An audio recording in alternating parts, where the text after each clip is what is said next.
Module 14. Here are your learning objectives, and here is your vocab. So we're going to go through all of these periods of adulthood. Emerging adulthood, which doesn't have exact numbers, so we're talking late teens, like around 18, 19, and then somewhere to the mid-20s, but it kind of depends. We'll get into that. Early adulthood, 20 to 35, middle adulthood, 36 to 64, and then late adulthood is 65 plus. So when we're talking about adulthood, different cultures have different social clocks. So a clock, right, tells you what time it is. Well, a social clock is the culturally preferred time in your life in which the culture perceives that certain things should happen. So these are generally like big life events such as marriage or having children or retiring, things like that. And so you might feel a pressure because of that societal like social clock. So emerging adulthood, this is kind of a gray area in terms of specific time, but it's a period between adolescence and adulthood. Some cultures do not have emerging adulthood because they go right to adulthood from adolescence, and they're meaning that like they take on all their adult roles. They are completely independent, have their own living space, etc. So emerging adulthood, especially in cultures like, for example, the United States, is from the late teens, so 18, 19, and then to mid-20s about. And it bridges that gap between adolescence and full-on adulthood.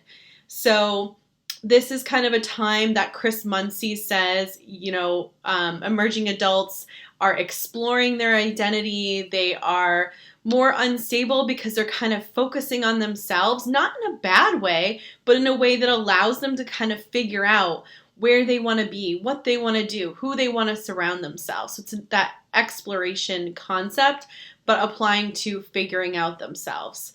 And then they're just kind of figuring out what am I going to do with all of this, and how am I going to financially sustain myself and, find my place in life.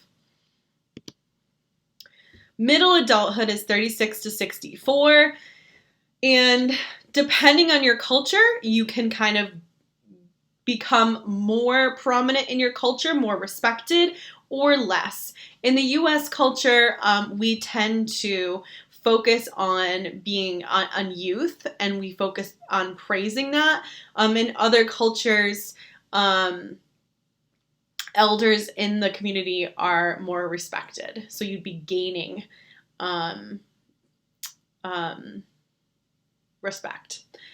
So in the U.S., like I said, we're very against this, so much so that we have billions of dollars of business that are becoming more and more popular that help people, especially women, look younger than they are. So, and one example of this that we see as a trend showing that this is actually increasing, that the focus on youth is increasing, is that people dyeing their hair, as an example, is actually increasing. So people are hiding their gray hair longer and longer. So menopause is something that women go through in middle adulthood typically, and this is when their ability to reproduce declines somewhere around 45 to 55. Honestly, it's a range, and studies show that women experiencing menopause are actually not more depressed than women who are not experiencing it. There's a lot of like myths surrounding like how women get more irritable or depressed or whatever, and that's not actually like, it doesn't hold up to be true when it's compared to someone who is not going through menopause. They will experience hot flashes likely due to a decrease in estrogen levels, and that's just like hormonal changes because their reproductive cycle is stopping. So later adulthood, there are physical changes to this 65 plus range. Usually the senses start to decline. So sight, smell, hearing, even taste can decline. These actually start in early adulthood. It's just that we don't notice them because it's a very small change. So we don't really notice them until later on. Muscle strength and stamina start to decline. It's harder for the body to heal if there's an injury. And this is important. I would mark this. Your immune system weakens. However, because you're older, because you've been exposed to so many germs, diseases, you're actually less likely to catch a cold. But if you do catch a cold, it's going to hit you harder. So there are diseases related to aging that might occur more so often in later adulthood, such as Alzheimer's disease. And this is a type of dementia, but it's a specific disease that is progressive and currently irreversible. It's a brain disorder where your memory is gradually deteriorating, your ability to reason, basically all functions of the brain, including in the final stages, your physical functioning, the ability for your organs and everything to function normally. Currently, there are treatments, but there are no cures for Alzheimer's. And this is something that is genetic, although they're learning more and more about environmental factors. Senile dementia is similar in the fact that your memory does disintegrate, but it is not a disease in the same way that Alzheimer's is. It's not something that is affecting your brain and altering your brain in the same way. So it could be due to alcoholism, tumor, a stroke, aging.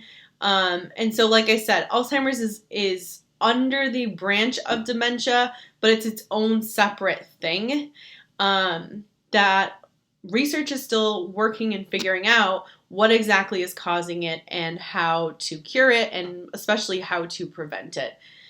So dementia is the more generic term, and that can be mild to severe. Memory. Okay, so you have recall and recognition when you're trying to remember something. So recall would be like an essay question.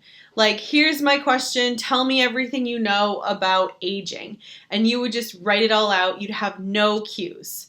Whereas recognition is a memory task that has a cue. So for example, that helps you remember it. So for example, multiple choice questions, one of the answers is correct, right? So there is a cue there that helps you remember. When we age, our ability to learn new things and think quickly and figure things out quickly, our fluid intelligence decreases as we age. However, our crystallized intelligence, this is our accumulated knowledge of facts, that continues to increase as we learn more information and can remain stable. So this would be an example of why someone,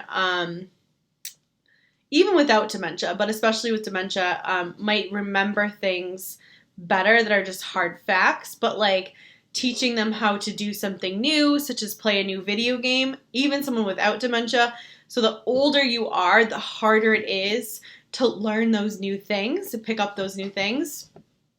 But accumulated knowledge does not decrease. So looking at, going back to that emerging adulthood, so most first or second year college students change their initial major.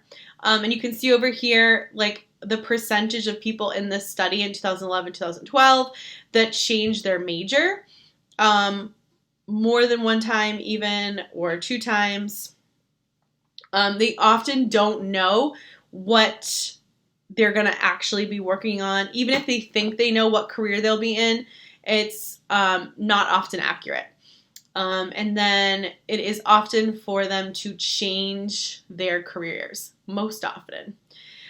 So post-college employment is often unrelated to college major. So their happiness in career is really about the quality of the experience, and not so much like which thing you end up doing. So in marriage, they find in research that love lasts longer and is more satisfying when the individuals are allowed to feel that intimate self-disclosure connection where they can share and have emotional support from each other, and they have the same interests and values. Marriage is still extremely popular, and it still has a high rate of divorce. However, married individuals do tend to show greater happiness levels than those who do not get married. Also, an important fact that is often there are myths around the idea that when children leave for college, that parents are very sad and depressed. And most parents who have an empty nest report greater happiness than those who have children who remain at home. Getting to that, aging and happiness, there is what we call the U in this, the U effect. So we kind of start up higher, and then as we go into our 20s, late 20s, they start to decline, and then we go back up later on in life. So there's a U in terms of happiness. There's a dip in the middle. And this is in different cultures, different countries. They have found this to be true. They have also done studies just comparing, a lot of times people think oh, when I'm old, I won't be so happy. But again, if you look at this curve, it's actually higher over here on this end than it is over here. Also tend to mellow as we age. We're not as reactive in terms of our anger, things like that. We're more calm and level-headed. So successful aging, George Vaillant said that things like stress are not necessarily great predictors of how long and how healthy our lives are. It's more how we react. So there's some things that he said we should do. Pursue education as long as we can. Don't smoke. Refrain from over drinking. Keep strong social relationships. He emphasized that a lot. Keep healthy weight and activity levels, and find healthy ways to cope with stress. These are all through a very comprehensive study that he conducted at Harvard. So death and dying. So typically one spouse will outlive the other.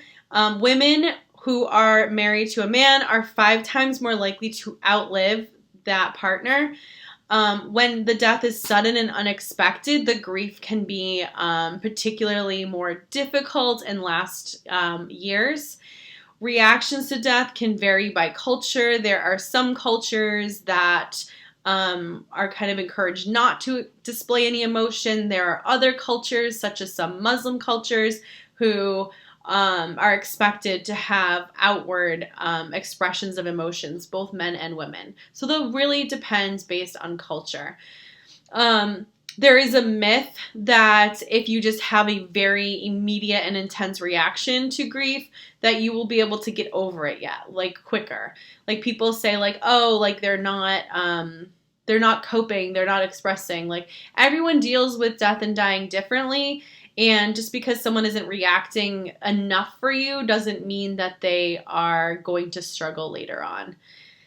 The U.S. is becoming more and more open to dying with dignity, and so hospice care, and this is a bedroom here that's hospice care. So they look all different, and hospice care can even be done at home, but it's the idea of instead of being in a hospital and instead of doing certain procedures such as other things that kind of force you to stay alive. They don't do those things, and they also create an atmosphere that's very home-like, whether it is actually in your home or in a hospice. Takeaways: remember that the social clock is a culturally preferred timeline for important events.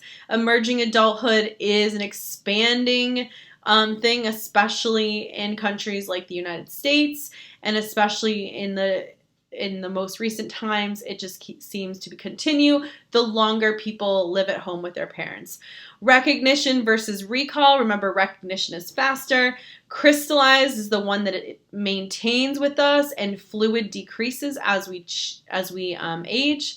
And hospice is dying with dignity, and that is an increasing trend in the United States. So that wraps up Mod 14, and I will see you in class.